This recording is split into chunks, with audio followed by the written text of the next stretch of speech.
అమ్మాయి గారు ఒట్టేసి చెప్పండి అమ్మాయి గారు. ఏంటది? అందరిలా చూడరుగా నన్ను మీరు. అంటే ఏదో నాకు తోచింది మంచు చెడ్డో చేసేస్తూ ఉంటా కదా.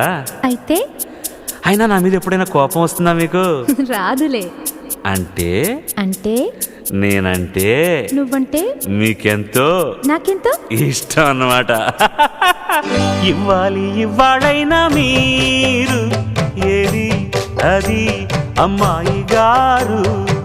చెప్పాలి ఏం కావాలో మీరు ఏదో అది అబ్బాయి గారు.